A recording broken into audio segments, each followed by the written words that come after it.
बहुत बड़ी पावर है और उसके लिए ये गीदड़ बबकियाँ एक टर्म बोली जाती है, गीदड़ बकरियां ट्रम्प की। हाँ, ये गीदड़ बबकियाँ जो हैं ये चलने वाली नहीं है। रशिया खुद इटसेल्फ अपने डिफेंस सिस्टम में बहुत एडवांस है और शायद यूएसए उसको कम्पीट कर भी नहीं सकता वैसे।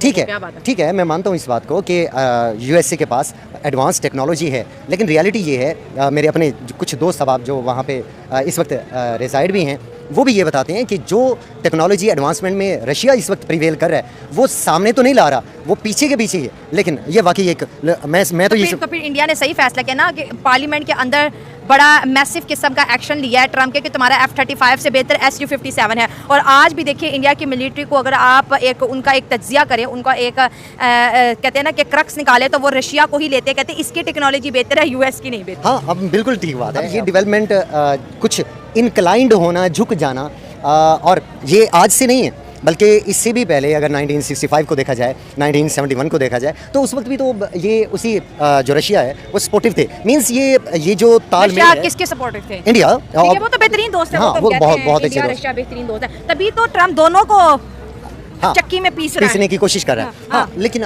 बात यह है कि वो जो इंडिया दिखावे के लिए दोस्ती के तराने गाया करता था या दोस्ती के गीत गुनगुनाया करता था ट्रम्प के, वो तो सिर्फ दिखावे के लिए था। एक्चुअली ट्रम्प ने खुद का लेवल गिरा दिया ना इंडियंस के सामने। वो तो उसको अपने एक ट्रस्टवर्थी पार्टनर देखते थे कि ट्रम्प हमारा दोस्त है तो ये इंडियन नेशनल इंटरेस्ट के लिए काम करेगा। जैसे ही ट्रम्प ने पल्ला पड़ता तो इंडिया भी रशिया के साथ हो गया, इंडिया चाइना के साथ हो गया। इंडिया का तो टक्कर मेरे ख्याल से ज्यादा स्ट्रॉन्ग आ रही है। नमस्कार दोस्तों, मैं हूं आरजू और रिएक्शन विद आरजू में आपका स्वागत है। तो आज हम बात करेंगे ट्रम्प के द्वारा किए गए एक कारनामे के बारे में। तो कल ट्रम्प ने 2 न्यूक्लियर सबमरीन्स को रशिया की सीमा की तरफ भेजा। हालांकि वो सबमरीन्स अभी भी यूएस के अंदर ही हैं, लेकिन उसने ये रशिया को डराने की कोशिश करी है। और वहीं दूसरी तरफ वो टैरिफ, पेनल्टी और सैंक्शंस वगैरह लगाकर भारत को रशिया से अलग करने की कोशिश कर रहा है। तो ना तो भारत और ना ही रशिया वो ट्रम्प से डरने वाले नहीं हैं, बल्कि भारत ने रशिया के साथ ट्रेड अभी भी बंद नहीं करी है, बल्कि रशिया के साथ एक वेपन्स की डील और फाइनल करी है भारत ने। और ये बताया है कि वो रशिया को हमेशा सपोर्ट करेगा। जो रशिया है वो भी ट्रम्प से डरने वाला नहीं है। रशिया की तरफ से ही एक स्टेटमेंट आई है कि भाई 2 सबमरीन उसको डराने के लिए काफ़ी नहीं है, इसके लिए ट्रम्प को और ज़्यादा एफर्ट करना पड़ेगा। तो चलिए देखते हैं कि पाकिस्तान के लोगों का इस बारे में क्या कहना है। अच्छा, बिल्कुल ऐसे आपकी बात ठीक है, लेकिन इसमें मैं ये समझता हूँ कि ट्रम्प का अपना जो बिहेवियर है ना, अपनी जो पर्सनैलिटी है, वो सबसे बड़ा फैक्टर है। देखिए वो कैसे, अब वो आपका क्वेश्चन होगा कि वो कैसे, आप कैसे इस बात को कह सकते हैं। देखिए बात ये है, एक ऐसा शख्स जो इस बुनियाद पे वोट लेता है कि मैं अब दुनिया में कोई दूसरी जंग नहीं छेड़ूंगा, और जैसे ही वो पावर में आता है तो आते साथ ही उसने अपनी जंगों के अंबार लगाना शुरू कर दिए। तो अब देखिए ना, एक ऐसा आदमी जो इतना ट्रस्टवर्दी है ही नहीं, और इंडिया को ये क्लियरली नज़र आ रहा है कि अगर हम इसके साथ रहते हैं तो अभी तो हम इतने बदनाम और बेशर्मी के लेवल पे गिरे हैं, तो कहीं ऐसा ना हो कल को हमारी ये रहती सहती साख भी गिर जाए। तो इसलिए वो उसका अपना ये डिप्लोमेटिक फेस होना और किसी एक बात पे स्टैंड ना लेना, चेंजेस लाना अपनी पॉलिसी में, अपने थॉट्स में क्लियर ना होना, ये एक बहुत बड़ा फैक्टर है मैं समझता हूँ, जिसकी वजह से इंडिया का इंक्लिनेशन, ऑब्वियसली वो पहले भी अच्छे दोस्त थे और मजीद उनकी तरफ इंक्लिनेशन बनता है। देखिए अगर हम देखें ना, इसके ऊपर हम बात कर रहे हैं कि मतलब जो रशिया है या अमेरिका है आपस में, ये तो ना मतलब ट्रेड वार भी हो सकती है और प्रॉक्सी वार असल में है ना अभी स्टार्ट हुआ है। इस टाइम में अगर हम देखें ना तो पिछले ज़माने में मतलब एक स्वॉर्ड की वार हो सकता था, मतलब तीरों के साथ मारा जा सकता था। उसके बाद मतलब वेपन की इस्तेमाल हो गई। आजकल जो ना इस्तेमाल ये प्रॉक्सी वार है। एक ना दुनिया को ये बता रहे हैं कि हम ना मतलब एक सुपर पावर माना जाए, क्योंकि ना रशिया को ये धमका रहा है कि शायद हम आपके ऊपर अटैक भी कर ले, क्योंकि इससे डर जाए। जितने भी इसके नीचे जितने भी कंट्रीज है उसको मतलब ये धमकाने दे रहा है कि अगर आप लोगों ने इस तरह कोई स्टेप लिया, फॉर एग्जांपल या तो यूक्रेन के खिलाफ खड़ा हुआ, या मतलब कि आपने रशिया के साथ आपने कुछ इस तरह के इकदाम की कि उसके मदद के लिए आपने कोई पेशकदमी की, तो हमारे आपके लिए कोई एक मतलब प्रोएक्टिव एक्ट हो सकता है। तो इस वजह से ना मैं नहीं जानता कि मतलब ये कोई इस तरह की एक्ट कर लेगा, क्योंकि ना रशिया भी किसी से कम तो नहीं है। और मतलब एक अपने आप को मतलब सुपर पावर भी जाना जाता है ना। उसकी मतलब 18,000 कम वेश उसकी मतलब एटम बम भी है।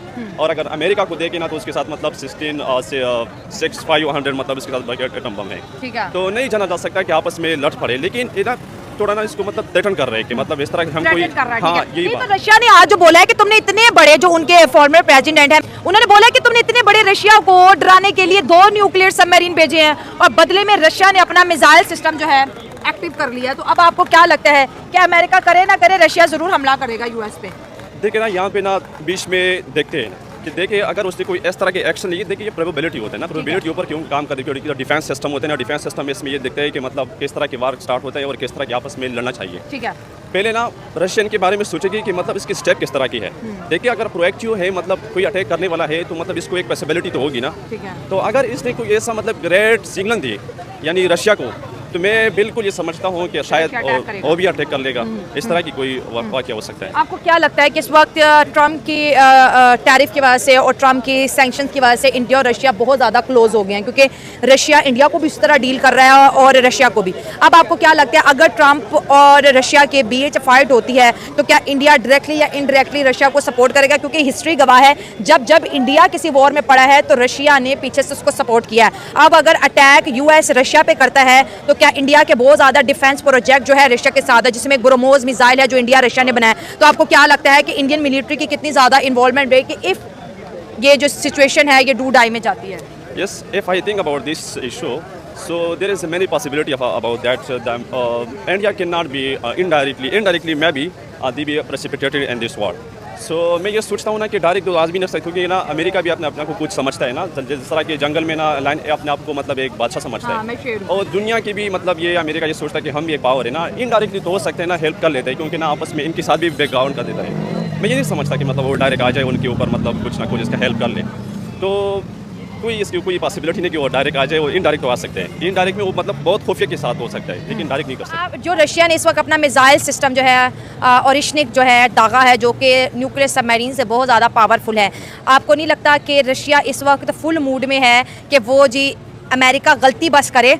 और वो यूक्रेन तो उनके लेवल का नहीं है ना, यूक्रेन को तो पूरा यूरोपियन यूनियन सपोर्ट कर रहा है और फिर भी उनकी चीखें निकल गई हैं। अब रशिया चाहता है कि जो जिसको ये डेड इकोनॉमी बोल रहा है, ट्रम्प बोलता है इंडिया की भी डेड इकोनॉमी है और रशिया की भी, और दोनों डेड इकोनॉमी से ट्रम्प खुद इतना डरा हुआ है कि देखे कि एक के बाद एक बयान जो है ट्रम्प को एक्सपोज कर रहे हैं बनिस्बत रशिया और इंडिया। और मुझे तो ऐसा लगता है कि ट्रम्प की वजह से नरेंद्र मोदी की पॉलिटिक्स इंडिया में और भी ज़्यादा स्ट्रॉन्ग हो गई है। हाँ बिल्कुल, मुझे ये आपके इस ओपिनियन पे मैं आप ही के साथ हूँ। वो इस वजह से कि अब अगर मोदी इलेक्शन लड़ता है तो वो यकीन कीजिए वो इसी बात पर ही इलेक्शन लड़ेगा कि उनकी जो सपोर्ट है वो रशिया की तरफ और है। कहेगा, और नरेंद्र मोदी ये कहेगा कि भाई मैंने यूएस को शटअप कॉल दी है Yes, नेशनल इंटरेस्ट के हाँ, लिए। आपने एक सेंटेंस बहुत अच्छा और बहुत खूबसूरत बोला है। हाँ। वो ये कि देखिए इस वक्त रशिया ये चाह रहा है कि अगर अमेरिका ज़रा सी भी मिस्टेक करता हाँ। है तो मैं इसको ऐसे नाकों चने चबवाऊं और इसको वो वाली हिस्ट्री याद दिलाऊं जब इसने मेरी स्टेट्स मेरे हाथों खींच कर तुड़वा कर और मुझे थोड़ा सा क्लोज कर दिया था। अब वो उसका बदला भी लेगा। और फिर इसमें यूएसए की एक भूल ये भी है, मैं समझता हूँ कि यूएसए ये समझता है कि उसके सामने जो है ना ये सारे छोटे छोटे बच्चे हैं और वो जिसकी चाहे गर्दन दबोच ले। तो मेरा ख्याल है कि ये उसकी भूल है और उसे इस पे ना सिर्फ अगर उसने ये हरकत की तो शायद ये अपनी स्टेट्स भी अपने हाथ से गंवा बैठेगा। मतलब रशिया इस वक्त इतने अग्रेसिव बहुत ज़्यादा गुस्से में है। तो लोगों के अकॉर्डिंग जो यूएस है वो रशिया का कुछ नहीं बिगाड़ सकता है, और अब भारत भी यूएस से खफा है और रशिया को ओपनली सपोर्ट कर रहा है। न्यूक्लियर सबमरीन के जवाब में रशिया ने अपना मिसाइल सिस्टम ओरिस्मिक वो एक्टिवेट कर दिया है। इसका मतलब ये है कि रशिया अब यूएस से डरने वाला नहीं है, और अगर यूएस के पास कोई टेक्नोलॉजी है तो रशिया के पास भी हाई क्वालिटी और लेटेस्ट टेक्नोलॉजी अवेलेबल है। और ट्रम्प के खिलाफ लोगों का जाना वो, या फिर जो अदर कंट्रीज़ हैं उनका ट्रम्प के खिलाफ जाना, उनका अपना बिहेवियर है वो, क्योंकि ट्रम्प ने इलेक्शन में जीत ही इसलिए हासिल करी थी ताकि वो जो ईरान, इराक, यूके, रशिया इन सब में जो वॉर हो रहा है उसको रोक सके। लेकिन जब वो खुद ही रशिया के खिलाफ जा रहे हैं, उसके खिलाफ जाकर सबमरीन भेज रहे हैं, तो वो कम्प्लीटली फेल हो गए हैं। अब जो उनके सपोर्टर हैं, जो बिजनेसमैन्स हैं, वो भी उनसे किनारा करते नज़र आ रहे हैं। तो लोगों का कहना है कि भारत के अगेंस्ट जाकर ट्रम्प ने यूएस का सबसे बड़ा नुकसान किया है। तो आज के लिए इतना ही। जय हिंद, जय भारत। आप लोगों को वीडियोस पसंद आती हैं तो लाइक शेयर और कमेंट करिए और चैनल को भी सब्सक्राइब कीजिए। Thank you.